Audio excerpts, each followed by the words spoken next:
Nuclear plant पर हमले के बाद बाइडेन ने ज़ेलेंस्की से बात की। रूस के अलावा किसी देश ने न्यूक्लियर प्लांट पर हमला नहीं किया है, ये ज़ेलेंस्की ने बात उठाई है।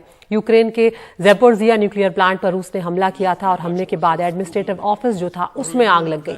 बाइडेन ने एनएनएसए से भी बात की इस मुद्दे पर और विस्तार से चर्चा की।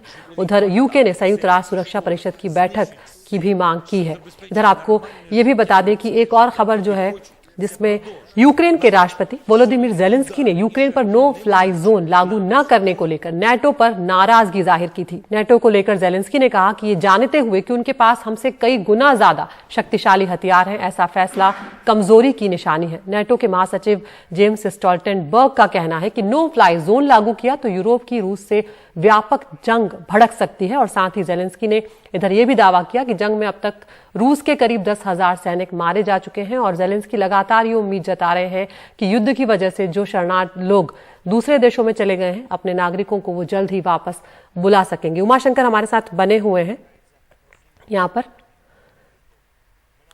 उमाशंकर, यहाँ पर यूक्रेन पूरी तरह से अलग थलग पड़ता हुआ नजर आ रहा है। यहाँ पर न्यूक्लियर हथियारों का भी इस्तेमाल शुरू हो चुका है। ऐसे में अगर हम यूक्रेन की बात करें तो जिस तरह से ये तबाही यहाँ पर देखने को मिल रही है, बहुत वक्त लगेगा यूक्रेन को खड़ा होने में फिर से।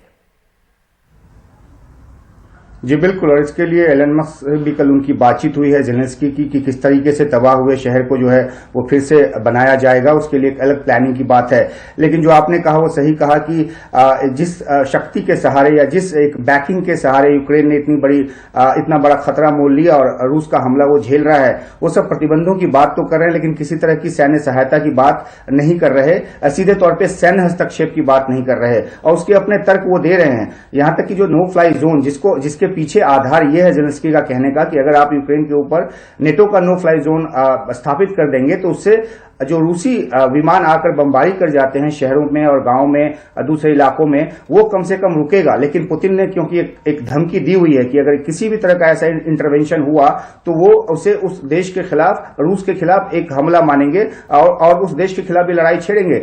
पुतिन ने तो यहां तक बयान दे दिया है कि जो प्रतिबंध लगाए गए हैं वो भी एक तरह से रूस के खिलाफ युद्ध छेड़ने जैसा है।